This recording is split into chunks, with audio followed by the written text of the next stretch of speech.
gracias a Dios por estar esta mañana en su casa. Qué hermoso, ¿verdad? La historia del cristianismo es algo bien hermoso.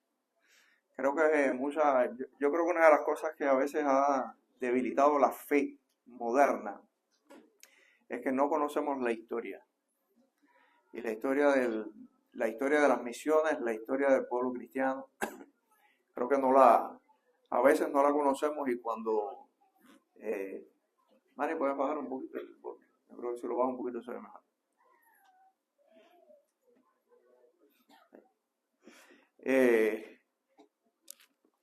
El no conocer las cosas que ha pasado en la historia, creo que es lo que a veces nos mata. Hay un pensamiento sobre la historia que dice que cuando ignoramos la historia estamos expuestos a cometer los mismos errores, ¿verdad? Y no es menos cierto. Una vez un profesor de historia del doctor Charles Swindoll, le dijo una vez, de la historia, le dijo a Swindoll, de la historia puedes aprender dos cosas.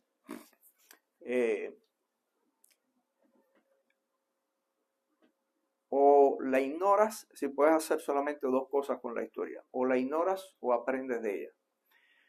Aprender de ella puede ser doloroso, pero ignorarla trae consecuencias. Y eso es una realidad, ¿verdad? La historia, no sé si, creo que fue el primer misionero que fue a la India a predicar el evangelio, fue el apóstol Tomás, el apóstol de Cristo. Los 12 apóstoles tenían una comisión, Jesús los envió, dice, por el mundo a predicar el evangelio. Tomás, que la Biblia dice llamado o apodado Dídimo, el gemelo, la historia dice que fue a la India a predicar el evangelio. Y allí murió, ¿verdad? Martirizado también. No sabemos si el evangelio después se extendió mucho, pero uno de los grandes misioneros modernos, William Carey, llamado el padre de las misiones extranjeras, fue a la India a predicar el evangelio. Y todas estas historias que nosotros vemos, basadas en hechos reales, ¿verdad?, fueron bien bonitas. Les recomiendo leerse la vida de William Carey, un misionero tremendo y muy inspirador. Leerse la historia de los misioneros que predicaron el evangelio en todos estos lugares, y que la base del evangelio hoy ha crecido gracias a la obra que estos hombres hicieron. Para ninguno fue fácil, ¿verdad? Para ninguno fue fácil. Y la historia es bien, bien hermosa. El evangelio se expandió por el mundo entero y ha de seguir expandiéndose, ¿verdad? Yo creo que la batalla de nuestros días hoy, la batalla de la iglesia en la era moderna, yo creo que el evangelio se ha expandido de una manera exponencial. De eso les confieso que el COVID, que para nosotros fue algo un tanto, nos pareció complicado, como se complicó el mundo. Cerraron las iglesias, pero convino cerrar las iglesias en el tiempo del COVID. Yo no sé si ustedes pudieron percibir todo lo que pasó con el COVID, ¿verdad?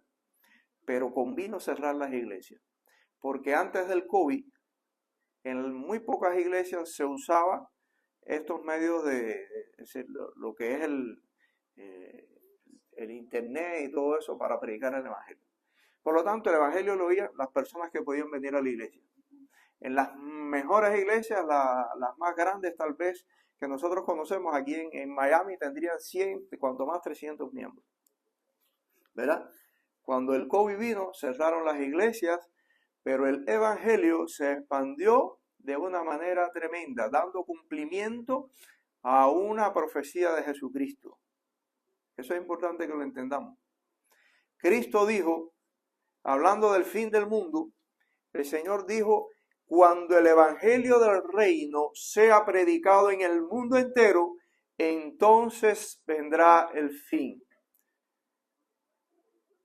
Y miren, honestamente es difícil poder expandirnos al mundo entero. Se le fue la audio.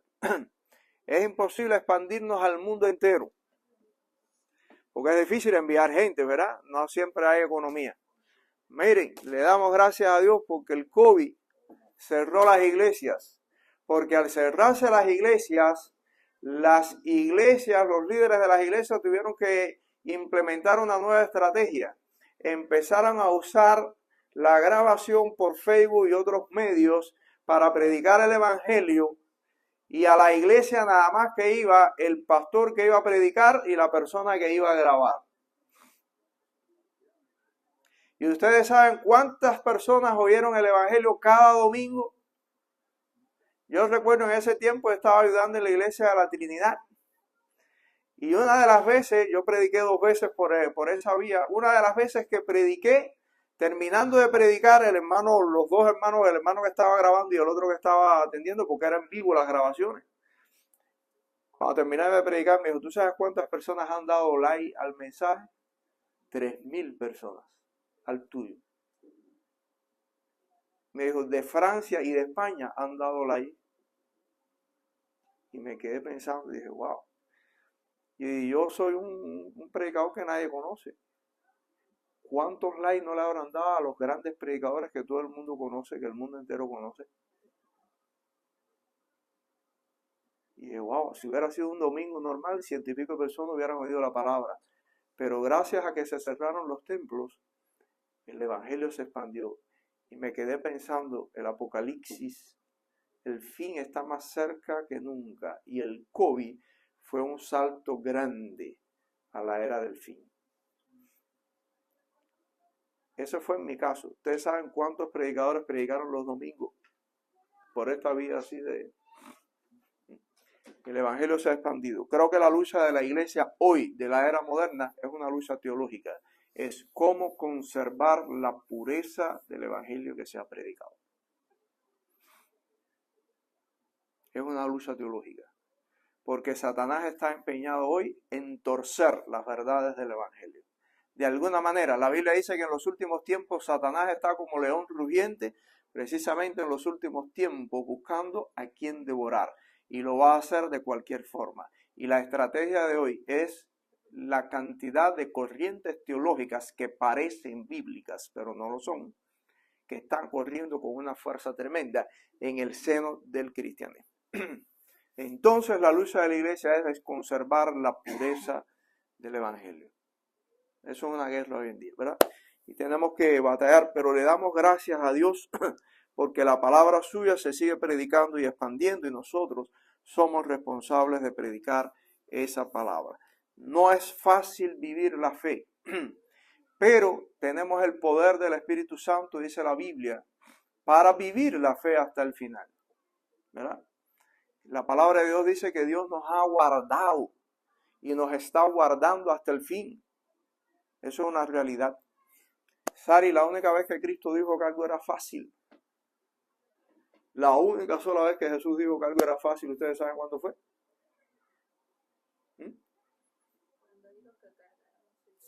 Cuando dijo que cargáramos su yugo. La única vez que dijo que algo era fácil. Dice, llevad mi yugo sobre vosotros porque mi yugo es fácil. Por lo demás, Jesús dijo que la fe no era fácil. Ustedes saben qué cosa es un yugo. Usted ha trabajado en el campo y ha arado la tierra con bueyes, ¿verdad?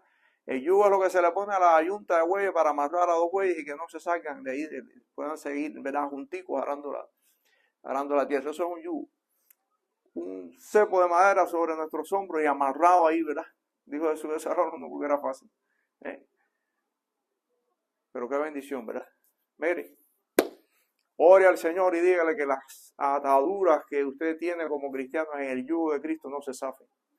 Porque eso es lo que lo va a mantener hasta el final.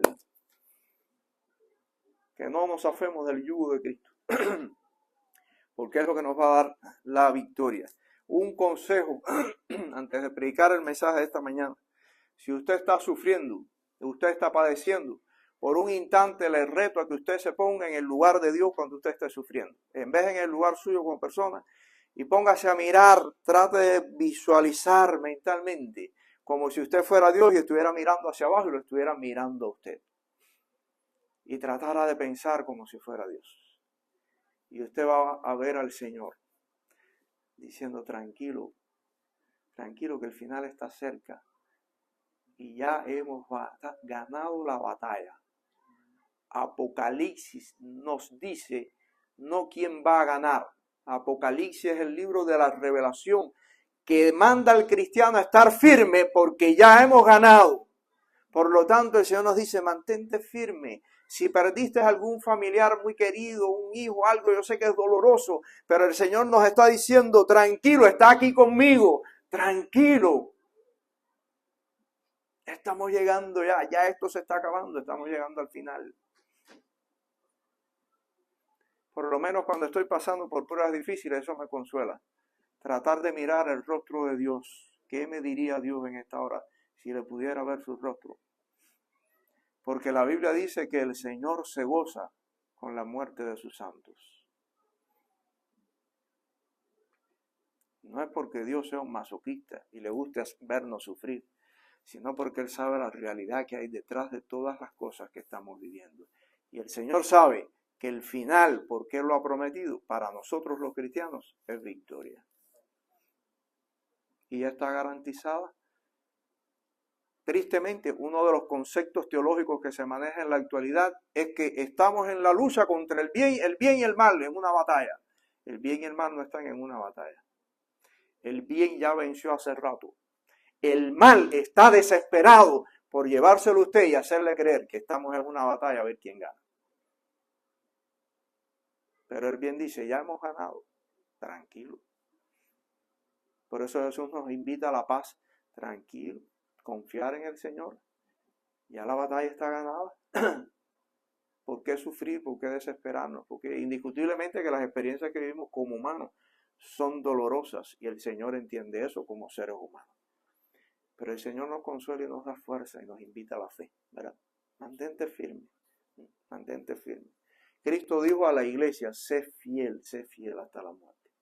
Sé fiel hasta el final y yo te daré la corona de la vida. Eso es una promesa. Vamos a orar. Padre, gracias te damos por tu palabra y gracias por el día de hoy. Gracias por la bendición de cada hermano que está aquí presente, Señor. Bendice sus vidas y permite que la palabra que estamos compartiendo con ellos hoy, que estamos compartiendo juntos, pueda dar fruto en nuestros corazones, oh Señor. Pueda dar fruto en nuestras vidas. Ayúdanos, oh Señor, como hijos tuyos, a ser fieles hasta el final. Padre, ayúdanos a verte, que nuestros ojos sean abiertos para saber que tú estás a nuestro lado, caminando con nosotros, llevando nuestras cargas, Señor, y dándonos la gracia de saber que el final está garantizado para cada uno de los que están aquí sentados, Señor. Tu palabra dice que las bendiciones y las glorias que recibiremos al final son incomparables, son mucho más grandes que el sufrimiento que hoy podemos estar experimentando. Sosténnos, oh Señor, con tu gracia y que tu palabra pueda llenar nuestras vidas. En el nombre de Jesucristo te oramos. Amén. Hermanos míos, le damos gracias a Dios una vez más por estar en su casa. Hemos estado predicando todos estos domingos acerca de la Biblia, porque es importante leer la Biblia, porque es importante experimentar la palabra de Dios, tenerla, leerla todos los días. Y hemos estado hablando acerca de una de las cosas que la palabra de Dios nos enseña, es que somos seres emocionales, ¿verdad? Y como seres emocionales experimentamos o pasamos por etapas en nuestra vida donde nuestras emociones son afectadas, ¿verdad? Nos deprimimos, tenemos que atravesar por momentos de sufrimiento, miles de cosas. A veces tenemos complejos de inferioridad y tenemos que batallar con eso durante toda nuestra vida. Miles de cosas que afectan o de emociones, ¿verdad? El miedo, la inseguridad, son emociones que atacan nuestra vida porque somos seres humanos, porque estamos compuestos de eso, de emociones también, ¿verdad? No solo de razonamiento e intelecto, somos seres emocionales, nos afectamos, lloramos, sufrimos, ¿verdad? Todas esas cosas. Pero hemos estado predicando acerca de cómo la palabra de Dios nos enseña que nuestros problemas en Cristo tienen solución y que Cristo nos ha dado su palabra para fortalecer precisamente nuestra fe. Y a lo mejor hay cosas en nuestra vida que no se van a quitar nunca, pero el Señor nos fortalece en medio de ellas para sobrevivir y poder vivir la vida que Dios quiere para ti, ¿verdad? El apóstol Pablo decía que él tenía un aguijón en su carne que no lograba quitárselo. Pero el Señor le dijo, Pablo, bástate mi gracia. No siempre Dios quiere quitarte aquello que te hace sufrir, porque Él sabe que sostener eso ahí en tu vida es lo que va a hacer que tú te mantengas todo el tiempo buscando al Señor, porque los seres humanos somos complicados, ¿sabes? Es una realidad. Cuando nos resuelven todos los problemas, o cuando supuestamente no tenemos muchos problemas, con qué facilidad nos alejamos del Señor, ¿verdad? Pero el Señor sabe en su sabiduría, muchas veces nos deja algo, como al apóstol Pablo, un aguijón. Ahí que a cada rato nos recuerda cuán frágiles somos, que a cada rato nos hace llorar. Pero el Señor dice, bástate con eso, porque mi poder se perfecciona en tu debilidad, ¿verdad? Hoy quiero compartir con ustedes uno de los problemas que a veces nos aqueja en nuestra vida, y es precisamente la culpa. ¿Cómo liberarnos de la culpa? Sanados por la palabra. ¿Cómo liberarnos de la culpa? Les invito a leer un pasaje que está aquí, lo puse ahí en la pantalla ahí. Esdras 9 del 5 al 6. Dijo Esdras fue uno de los tremendísimos personajes de la historia de la Biblia, cuando la Biblia nos narra la historia. Esdras vivió después del cautiverio babilónico. Ustedes saben, Israel estuvo cautivo 70 años bajo el dominio de Babilonia, y probablemente es mi teoría, y también algunos teólogos piensan que la Biblia que nosotros hoy tenemos en nuestras manos fue conformada, este orden que nosotros tenemos, este compendio de libros, fue hecho por Esdras precisamente. Esdras era un erudito, un escriba de la ley de Dios, y Esdras fue quien levantó y reorganizó al pueblo de Israel después de los años del cautiverio, cuando Israel había sido totalmente devastado, sacado de su tierra, se había perdido todo el culto, todo. Y Esdras fue el hombre que volvió a restaurar la fe del pueblo hebreo, y quien probablemente, porque él era erudito, dice la Biblia, que Esdras era erudito versado en la ley de Dios, fue quien recopiló todos los escritos que hoy componen el Antiguo Testamento de nuestras Biblias. Es muy probable. Esdras dijo en este periodo de la historia: a la hora del sacrificio me recobré de mi abatimiento, y con la túnica y el manto rasgado caí de rodillas, extendí mis manos hacia el Señor mi Dios y le dije en oración: Dios mío, estoy confundido y siento vergüenza de levantar el rostro hacia ti, porque nuestras maldades se han amontonado hasta cubrirnos por completo. Nuestra culpa ha llegado hasta el cielo. Un hombre tremendo. Esdras era un sacerdote, un escriba y un hombre de Dios tremendo. Y ve usted las palabras de Esdras. Era un ser humano. Dice, mira para atrás. Ahí, espérate. Dice Esdras: caí de rodillas, extendí mis manos hacia Dios en oración y le dije: Señor, estoy confundido y siento vergüenza. ¿Le ha pasado eso alguna vez? Que usted no sabe qué decir, usted no sabe qué decidir, usted no sabe qué va a hacer. Y Esdras, que era, si fuera en la actualidad, un doctor, un PhD en teología,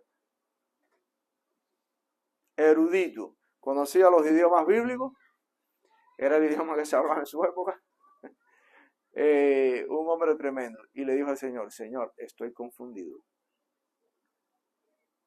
Estoy confundido. La razón, dice, nuestras culpas. Nuestras culpas, ¿verdad? La culpa es uno de los sentimientos que muchas veces abate la vida de un ser humano, que muchas veces nos afecta, que caminamos con ella por muchos años, y afecta nuestra vida emocional. ¿Qué cosa es las culpas? Ahora sí, Manny. ¿Qué es la culpa? Dice que la culpa es un sentimiento de profundo remordimiento causado por sentirse responsable de algo. Disculpen si la ortografía, porque anoche traté y la computadora no siempre me permitió arreglar todo lo que... Voy a echarle la culpa a la computadora, pero no siempre me permitió rectificar todo. Me viraba para el inglés, me cambiaba palabras y me las quitaba, y a la hora de la noche que estaba haciendo eso, y ya no hago más, se va a quedar así mismo. Dice que la culpa es un sentimiento de profundo remordimiento causado por sentirse responsable de algo. Dice que también existe una diferencia entre sentirse culpable y ser culpable. Son dos cosas diferentes. Si se ha violado una ley moral, una persona es culpable tanto si se siente así como si no. Si usted ha violado la ley, es culpable aunque usted no se sienta, porque ahora esto es una corriente ahora moderna. Dice: si lo siento está bien, si no lo siento, o si lo siento no, está mal. es de acuerdo a lo que usted siente. Mira, hay cosas que se hacen que no tienen nada que ver con lo que se siente. Si lo hiciste, está eso, lo sientas o no. Te sientas mal o no con lo que hayas hecho. Cuando se viola una ley moral, te sientas o no dañado por ello, está mal violar la ley, ¿verdad? El problema de la gente ahora es, bueno, vamos a ver si las leyes son, cuál es la ley, porque y estamos en este mundo tan complicado, por eso les decía que estamos viviendo en un campo hoy que el gran problema, la guerra que estamos viviendo hoy es teológica, es una guerra de cómo definir, porque hoy en día una de las cosas que impera en la mente del hombre es el sentimiento. Si lo siento, lo hago, si no lo siento, si lo siento está bien, si no lo siento. Y casi que somos libres de responsabilidad. Mira, lo siento, no lo sienta, si se violó la ley está violada, le parezca a usted o no. Y las leyes, la gente dice, pero eso depende, porque vivimos en un mundo relativo, de valores relativos. Esa es la mentalidad del mundo posmoderno. Es relativo, depende de donde usted viva. Mire, la norma para medir la moral es la ley de Dios, no es ningún país. Una vez me pidieron hablar por un programa esto de estos medios de internet y demás, me pidieron hablar sobre la Biblia y la Constitución.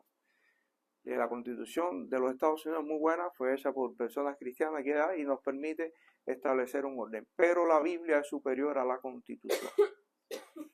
Porque a la Constitución, una de las razones que se le hacen enmiendas, a la Biblia no se le hacen enmiendas. La Biblia es la palabra de Dios, dice esto. Toda la norma de nuestra vida ha de guiarse por lo que enseña la Biblia. Si las leyes que nosotros violamos en la Biblia aparecen como violaciones, es una violación. Lo sienta usted o no. Así que el sentirnos culpables puede depender de la violación de una ley. Por otro lado, el mero hecho de sentirse culpable no quiere decir que se haya transgredido una ley. Hay personas que están afectadas emocionalmente porque se le ha manipulado y se le ha hecho crecer que es culpable. Y a lo mejor la persona no es culpable, ¿verdad? En tercer lugar, es importante aclarar si la culpa tiene como origen un acto pecaminoso o un remordimiento. Y en cuarto lugar, la verdadera culpa es el resultado del pecado y es el modo que tiene Dios de llamarnos al arrepentimiento y a la restauración. El viernes hablamos sobre el tema en el estudio bíblico del arrepentimiento, un tema tremendo, ¿verdad? Qué importante, Ana, dice que estuvo muy bueno el tema, muy bien desarrollado, ¿verdad? Qué bueno, un tema tan importante, el arrepentimiento. Qué importante es entender eso. ¿Qué cosa es el arrepentimiento en la Biblia? Dios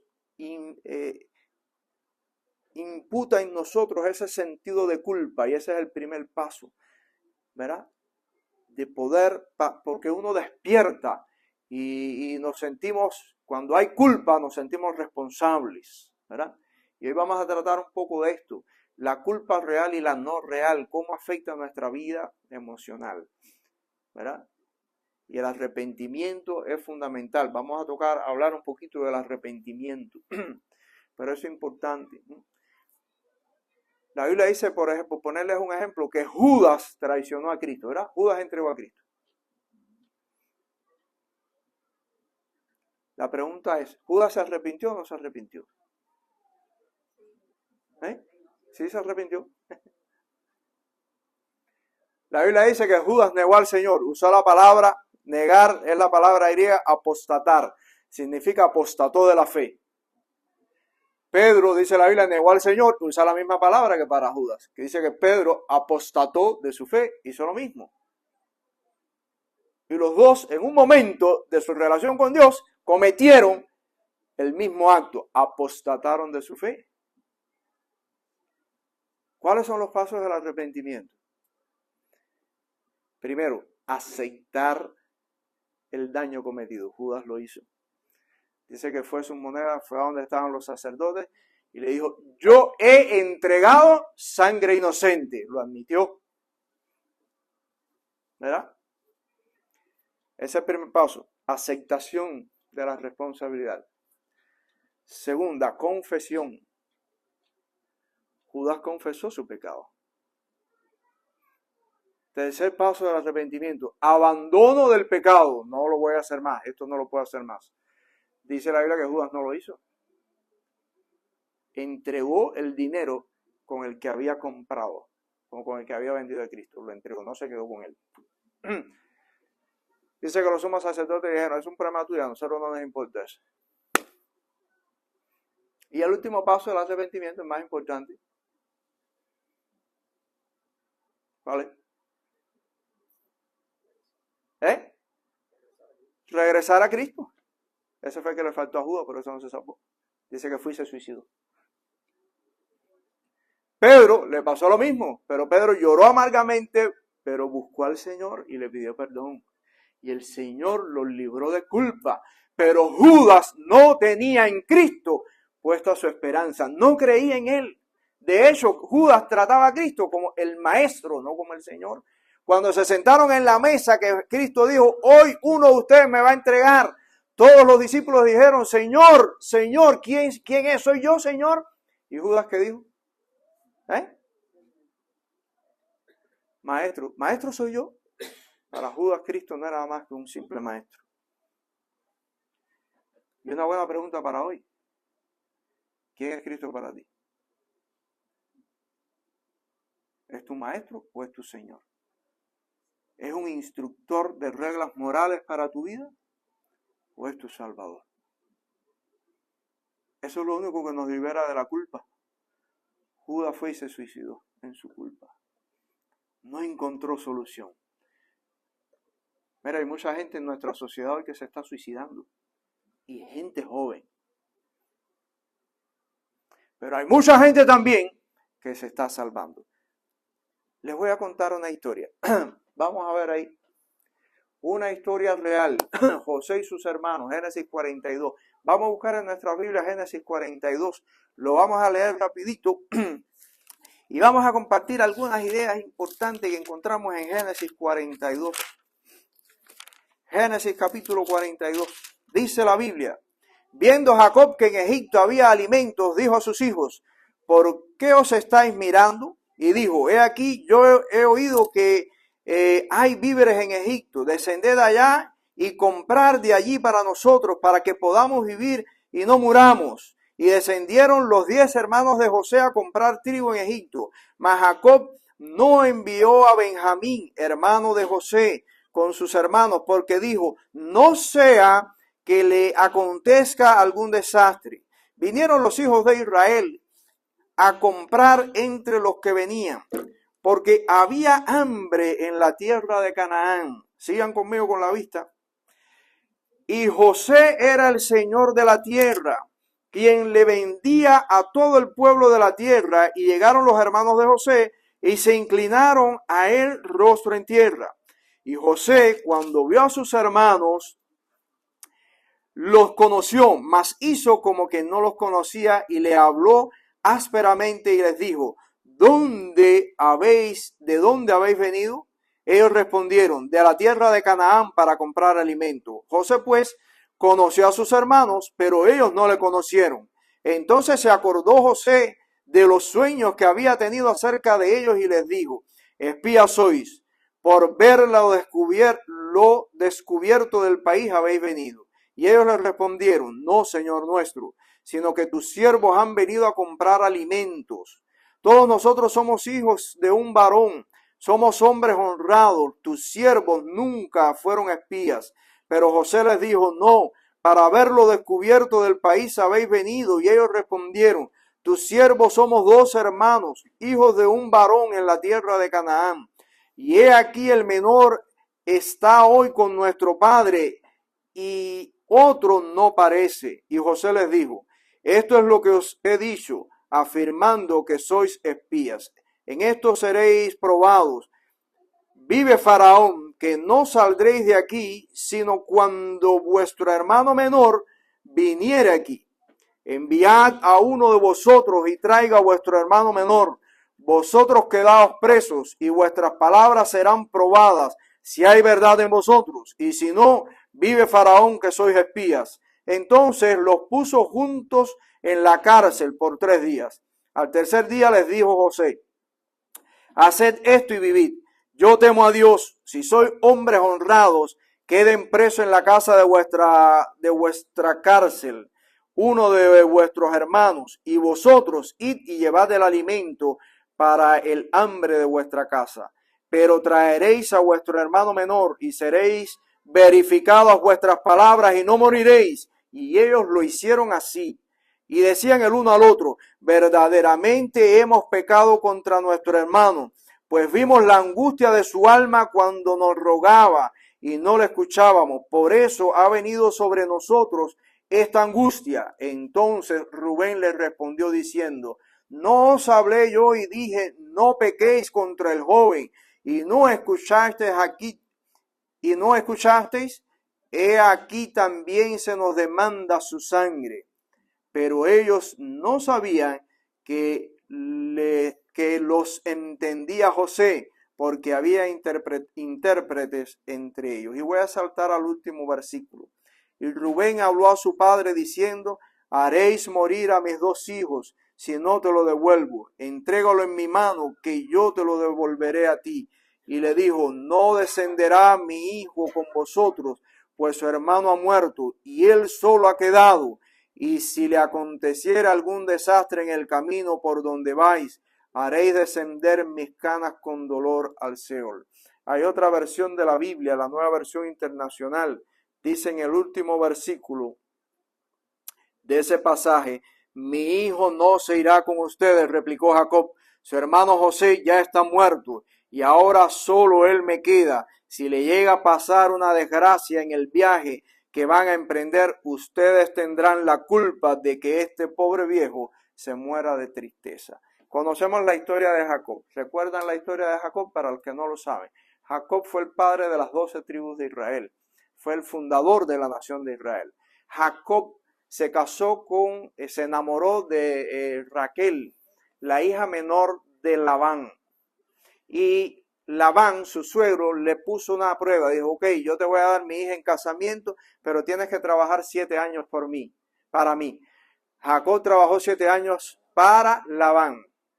Y cuando se casó, ustedes saben que las mujeres andaban con el rostro cubierto, no le trajo a la menor, sino que le trajo a la mayor. Porque era la ley, la costumbre de la antigüedad. El mayor se casaba primero. Cuando Jacob terminó su luna de miel y descubre a su mujer, no era Raquel. Y fue a reclamarle a su suegro. Y aquí empiezan los problemas con los suegros. La Biblia habla de los problemas con los suegros y con los cuñados. Esa historia habla de ese problema, de ese conflicto. No sé por qué ustedes se ríen tanto. Yo no tengo problema con mi suegro. Y le fue a reclamar a su suegro. Y el suegro le explicó, mira, y dijo, sí, pero me engañaste. Le dijo, bueno, si quieres a la menor, 7 años más trabajando para mí. Wow, 14 años trabajando por la mujer que amaba. Hombre, tremendo reto.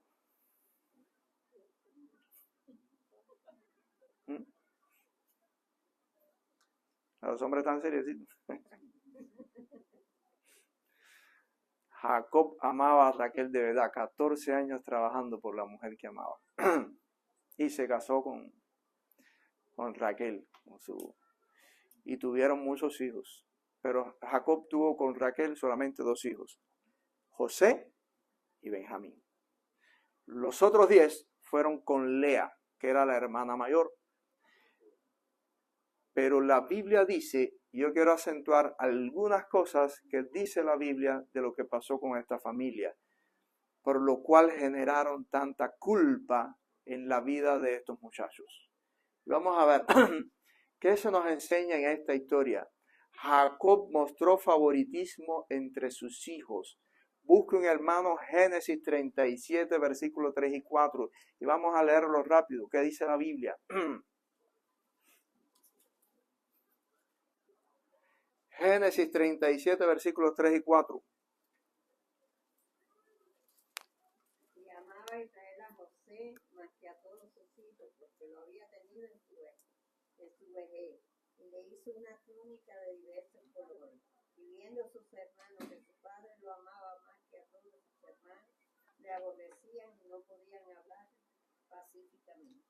los errores que cometen nuestros padres. Los hijos presenciaron que su padre tenía favoritismos. ¿Y qué fue lo que pasó? Dice que los hijos empezaron a desarrollar envidia y celos hacia José. Tristemente. Tristemente.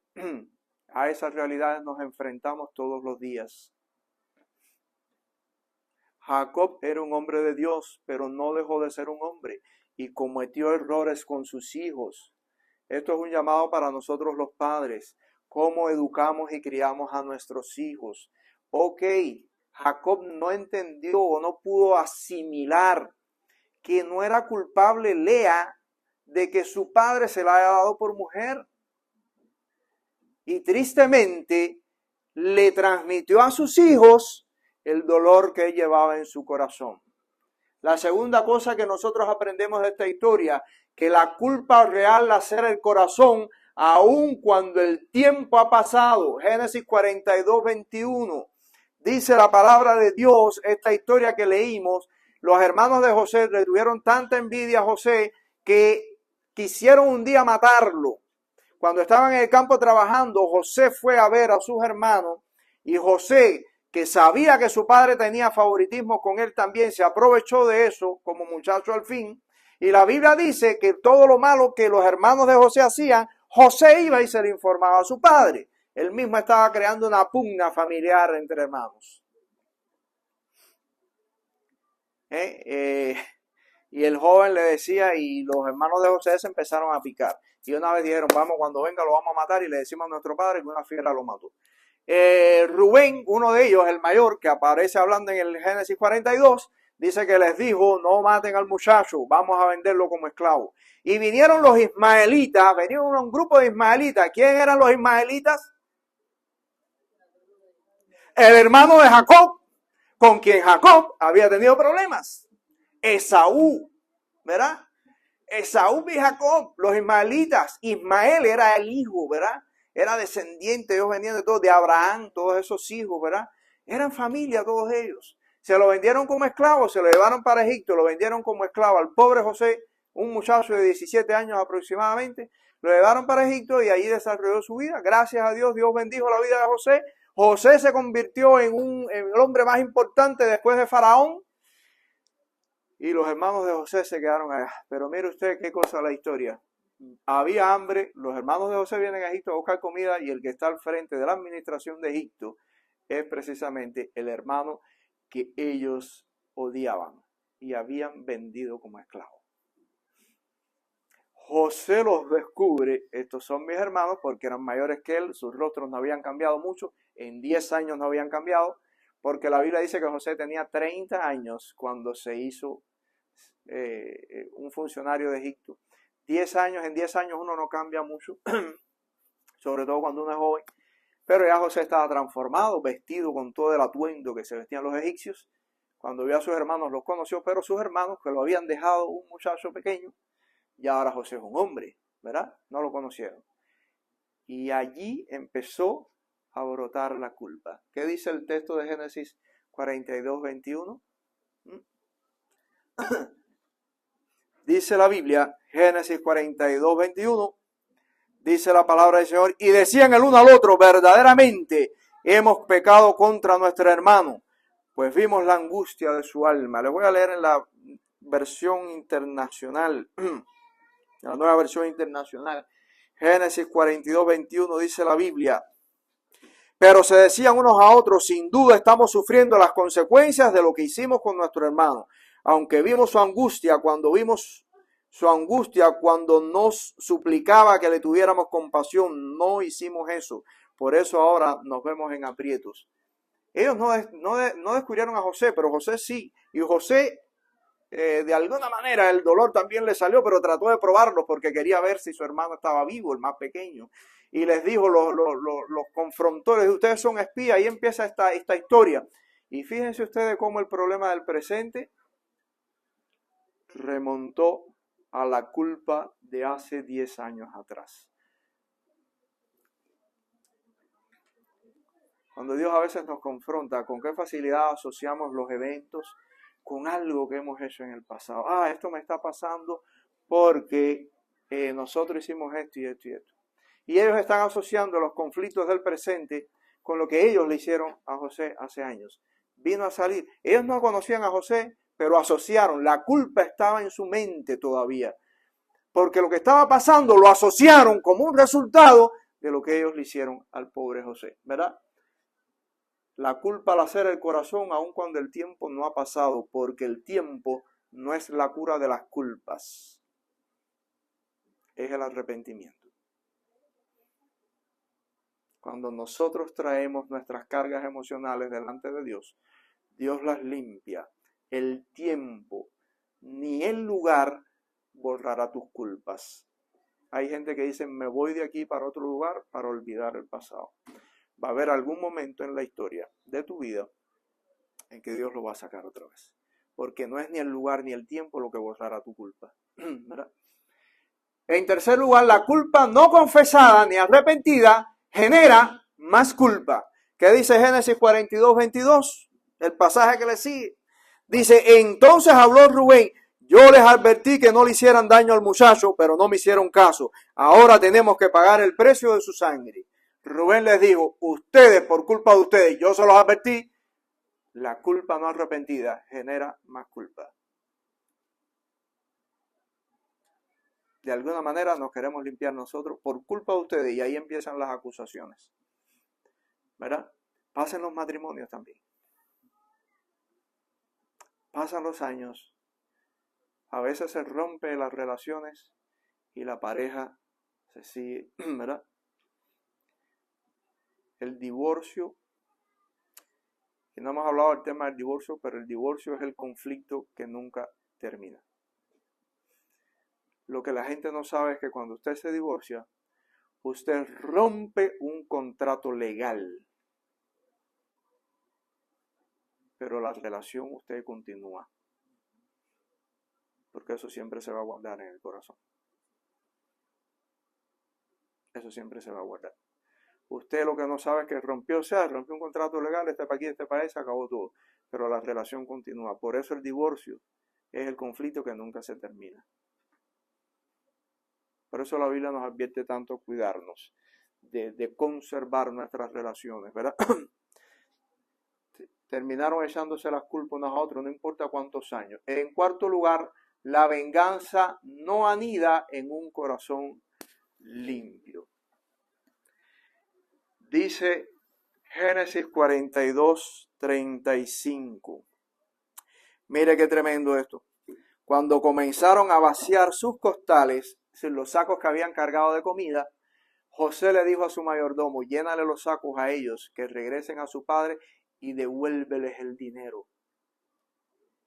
Qué tremendo, ¿verdad? Qué diferencia entre José y sus hermanos.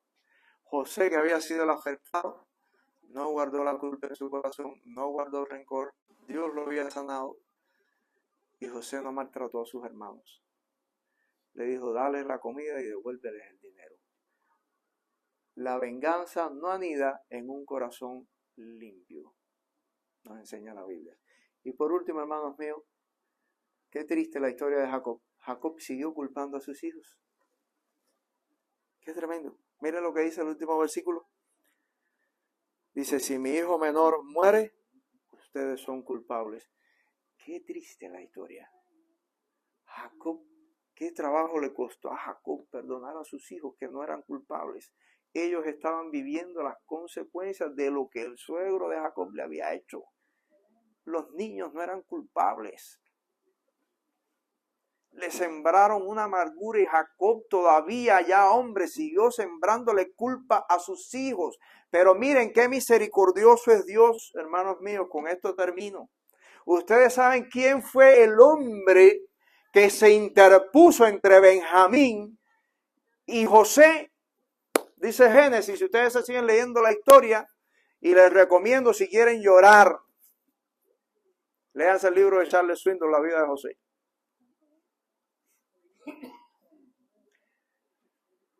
Dios es misericordioso. El hombre que intercedió por Benjamín, ¿ustedes saben quién fue?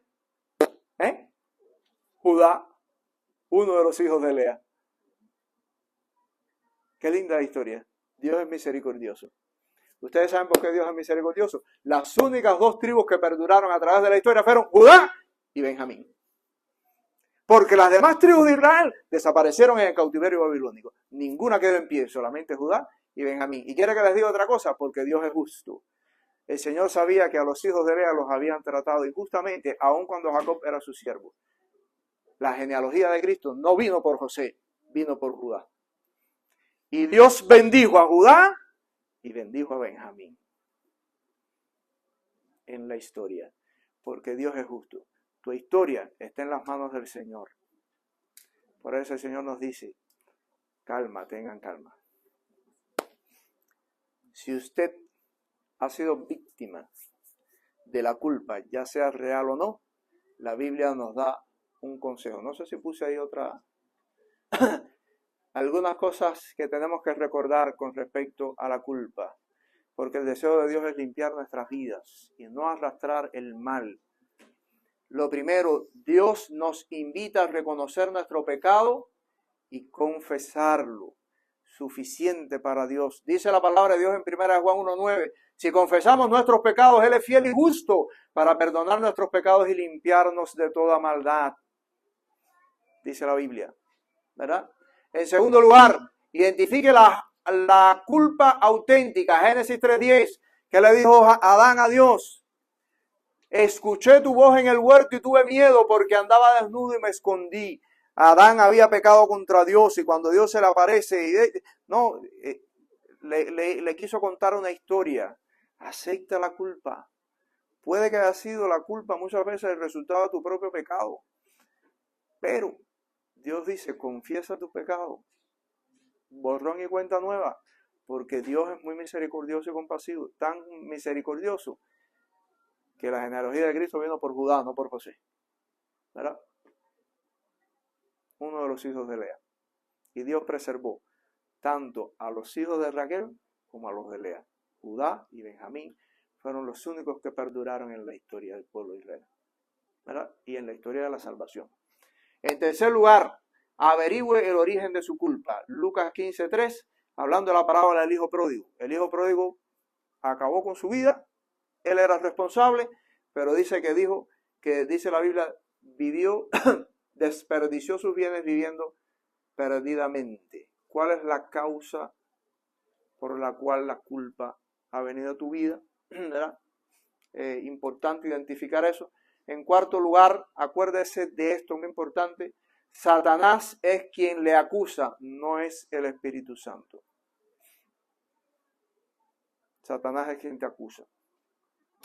Dice Apocalipsis 12:10, ha sido lanzado fuera el acusador de nuestros hermanos, el que los acusaba delante de Dios día y noche. Satanás es nuestro mayor acusador. Nos viene a nuestra mente, pero tú fuiste el responsable, sí, pero tú hiciste esto. Acuérdate que tú le hiciste a tu hermano esto. Acuérdate que tu papá te dijo, pero acuérdate que tú le hiciste a tu papá tal cosa, y nos está constantemente. Dios nos limpia de culpa. Satanás nos acusa, pero el Espíritu Santo nos lleva en su bondad al arrepentimiento, porque Dios quiere sanar nuestras vidas. Y por último, hermanos míos, Romanos 8:1 dice, ninguna condenación hay para los que están en Cristo Jesús. Si usted viene a Cristo, libre de condena. Y el venir a Cristo es por medio del arrepentimiento. ¿Verdad? No hay otro camino para venir. Señor, me encanta el pasaje del principio que leímos de Esdras. Esdras le dijo al Señor, Señor, estoy confundido. Le dijo, porque nuestras culpas han llegado hasta el cielo. No podemos esconder lo mal hecho. No podemos culpar a los demás tampoco. Pero Dios nos perdona, ¿verdad? Es una invitación. Ven al Señor en arrepentimiento. Señor, si las culpas fueron el resultado de tu propio pecado, Señor, como Esdras, estoy confundido, no sé qué hacer, pero perdóname y límpiame. Hay gente que han cometido tantos pecados que me han dicho, ¿usted cree que Dios me pueda perdonar a mí, pastor? Mío. El Señor perdona, dice la Biblia que no hay nada imposible para Dios, dijo el Señor, ¿verdad? No hay nada que Dios no pueda perdonar. No hay pecado tan grande que Dios no pueda perdonar. Que el Señor nos bendiga. Vamos a orar. Padre, gracias te damos una vez más por el día, gracias por tu palabra y por este tiempo que nos permites compartir juntos. Padre, bendice a esta congregación, a nuestros hermanos, y que la palabra tuya pueda ser sanadora para sus vidas. Que la gracia tuya en Cristo Jesús les pueda restaurar, les pueda levantar y les pueda guiar, oh Señor, en los caminos tuyos, oh Dios. Ayúdales en medio de las batallas que hay en su vida, en sus corazones, en sus familias. Padre, sosténle, llénales de gracia y del amor tuyo. Bendícenos, Señor, y gracias te damos porque en Cristo Jesús tú nos has perdonado, tú nos has limpiado, tú nos has salvado, Señor. Gracias por ello. Bendice a esta tu iglesia, a cada persona aquí presente. En el nombre de Jesucristo, tu Hijo oramos. Amén.